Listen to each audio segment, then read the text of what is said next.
Hi, I'm Sarah. I'm a corporate lawyer in Chicago, and 5 years ago, I survived one of the most harrowing experiences a woman could face. No mother should ever have to endure what I did. Back then, I thought I had it all. At 34, I was on the fast track, crushing it at my law firm and newly promoted to partner. I just married Henry Curry, a charming pediatrician from one of Chicago's wealthiest families. Life seemed picture perfect, especially when I found out I was pregnant with our first child, a little girl we lovingly called G. "You're absolutely glowing, Sarah." My best friend Ella beamed during our weekly coffee date. As a nurse, she was thrilled to share in my journey. "I just wish Henry's mother would back off a little," I sighed. Yesterday, she insisted on redecorating the nursery because apparently, mint green isn't sophisticated enough for a Curry baby. "Has Henry said anything?" Ella asked, concern creeping into her voice. "You know how he is with Eleanor. Mom just wants the best for us, honey." I rolled my eyes. Sometimes I swear I married them both. Eleanor Curry was the queen of Chicago's social elite, all designer suits and charity galas. But beneath her polished exterior lay a knack for manipulation. The subtle digs started early. "Darling, are you sure you want to keep working?" "A Curry wife has never needed to," she'd say sweetly. Or, "Henry dear, Sarah looks so tired. Perhaps we should hire her a stylist." The only ally I had in the Curry family was Henry's sister, Alicia. During a family dinner, she pulled me aside, her voice low. "Watch yourself with Mom." She did the same thing to Brian's wife. Julie tried to stand her ground, but in the end, Brian always sided with Mom. It destroyed their marriage. After that, I started noticing it more. Henry would consult Eleanor about everything. My carefully planned birth preferences were quietly revised during our Sunday dinners. Dr. Phillips is one of the best OB-GYNs in Chicago. I protested when Eleanor suggested her friend, Dr. Patricia Wells. "Patricia comes from an excellent family," Eleanor purred. "She understands our standards." Henry nodded along without hesitation. Even my pregnancy announcement became a battlefield. I posted a simple, heartfelt message on social media, only for Eleanor to corner me. An announcement on Facebook, like some common event. "Really, Sarah?" she said, her voice dripping with disapproval. Henry stood silent as always. If I'd known what was coming, I might have run. But I kept believing that once the baby arrived, things would settle. I couldn't have been more wrong. "You've been so emotional lately," Henry said one night, echoing his mother's concern. "Maybe Mom's right about you needing help." I didn't realize their idea of help would lead to my worst nightmare. The night everything changed. 2 weeks before my due date, during dinner, I felt a sharp pain. "Henry, something's wrong. I think I'm in labor." I gasped, clutching my stomach. "Don't be dramatic, dear. It's probably Braxton Hicks," Eleanor said dismissively. But when my water broke moments later, even she couldn't deny it. At the hospital, I immediately sensed something was off. Instead of Dr. Phillips, a tall woman in pearls entered the room. "Sarah, this is Dr. Wells." "Mother arranged everything," Henry said, already signing forms. "No, I want Dr. Phillips. He knows my birth plan." I protested, but another contraction racked my body. "You're being irrational, sweetie. Patricia is more than qualified," Eleanor cooed, her condescension palpable. Through the pain, I heard whispers. "She's been increasingly unstable," Eleanor murmured, "refusing family traditions, concerning behavior." "Stop talking about me like I'm not here," I shouted, but Dr. Wells just scribbled in my chart. "Patient exhibiting signs of paranoia and aggression," she muttered under her breath. "Henry, please, this isn't what we planned." I begged. "Mom says this is best. You're not thinking clearly," he replied, his tone disturbingly calm. Then Alicia burst in. "Sarah, Ella's outside. They won't let her in." "What? She's my support person." I tried to reach for my phone, but Eleanor intercepted it smoothly.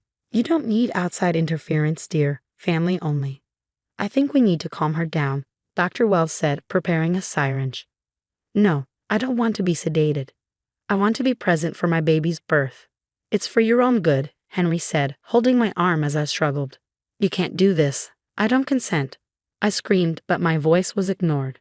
"Alicia, help me," I pleaded, tears streaming down my face. But she stood frozen, her own tears falling. "I'm so sorry," she whispered. The last thing I remembered before the sedative took hold was Eleanor's satisfied smile. "They're much better," she purred.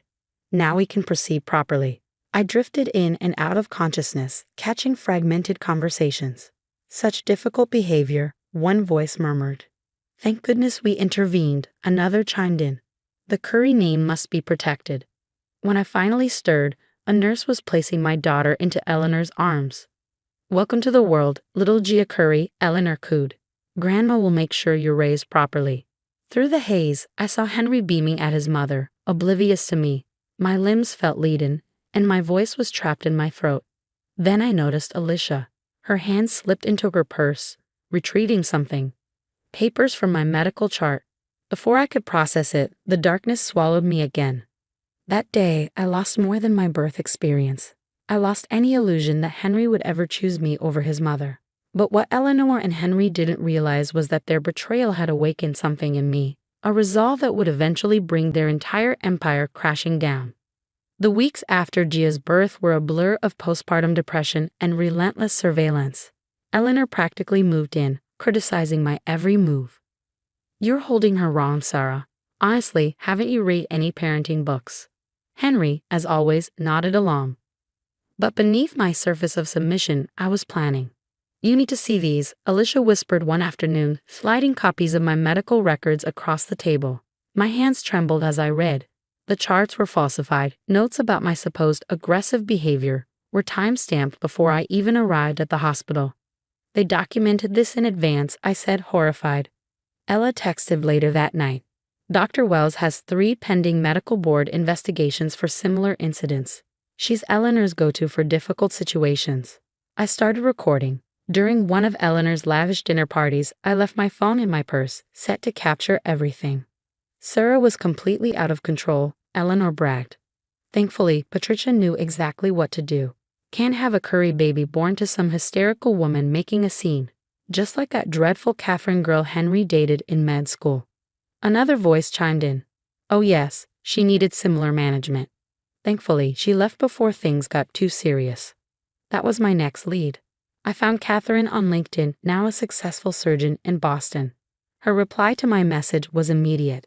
"Eleanor destroyed my career prospects in Chicago, blacklisted me after I refused to know my place." As Henry's behavior worsened, he gaslit me at every turn. "You're imagining things again, Sarah. Mom was right about you needing professional help. Remember how crazy you were during labor? Good thing Mom was there." I played the perfect wife, but I met in secret with Dr. Lisa Leon, a trauma therapist Ella recommended.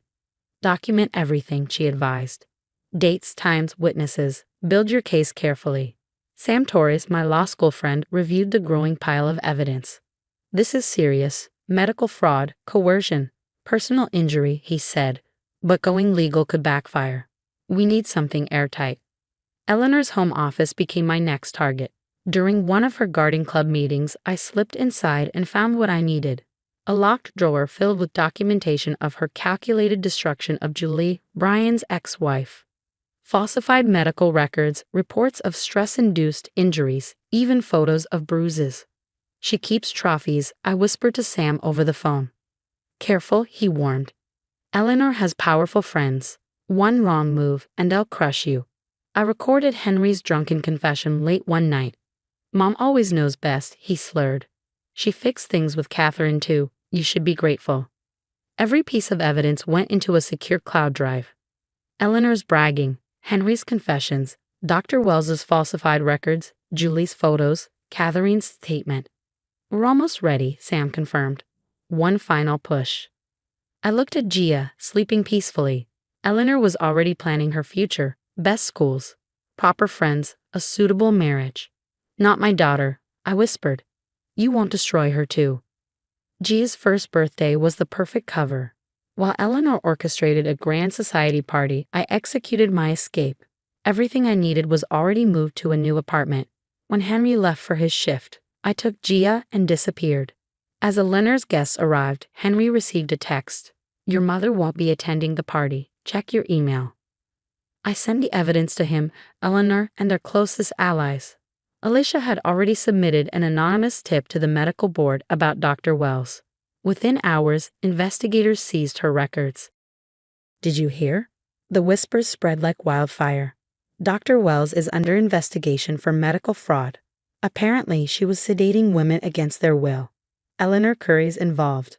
My carefully compiled evidence didn't just end up in court, it found its way into the hands of hospital administrators. Security footage showed Henry accessing patient records he had no business touching, prescribing medications without proper documentation.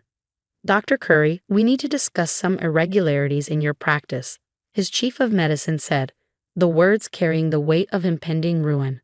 The scandal exploded. Eleanor's carefully curated world began to collapse. Her prestigious country club friends stopped returning her calls, her charity board positions evaporated, and the once revered queen of Chicago's social scene became a pariah. You manipulative bastard ******. Henry's voice snarled through my voicemail. You've ruined everything. But the evidence was irrefutable. His hospital privileges were suspended, pending a full investigation. In family court, his erratic behavior sealed his fate. Full custody granted to the mother, the judge declared, his gaze heavy with disapproval as he looked at Henry. Alicia later told me that Henry lost his medical license, not for what he did to me, but for writing fraudulent prescriptions during his downward spiral. 5 years later, 5 years have passed, and Gia is now a confident, joyful kindergartner, untouched by Eleanor's poison. My law practice, specializing in medical advocacy, thrives. Women seek me out, sharing stories that sound all too familiar. He's gaslighting me. His mother controls everything. The doctor is their friend, Jessica, my latest client, whispered, her voice trembling. Bruised and scared, she looked like I once did. They've taken everything, she choked out. No, I said firmly. They tried, but you're stronger than they know. Let me help you prove it. My phone buzzed, another text from Henry, begging to see Gia. Delete. Another invitation from Eleanor to reconcile. Delete. Mommy, look.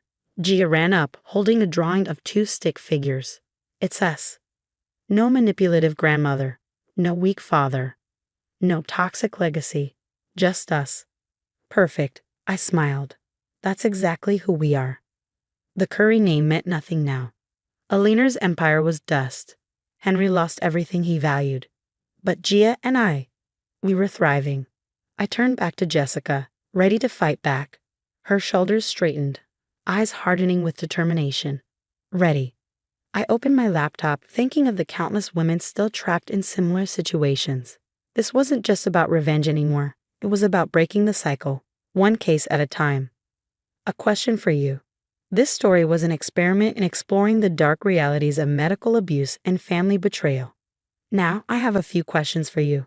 If you discovered that your spouse and their family had drugged you during one of your most vulnerable moments, like childbirth, how would you respond? Would you strike back hard and fast, or would you play the long game of calculated revenge like I did? And here's the tough part, would you feel guilty watching their complete downfall, knowing they brought it on themselves? There's a fine line between justice and revenge. Did I cross it? Was it wrong to feel satisfaction seeing Eleanor lose her status and Henry his license? Or did they deserve every bit of their karma? Share your thoughts in the comments.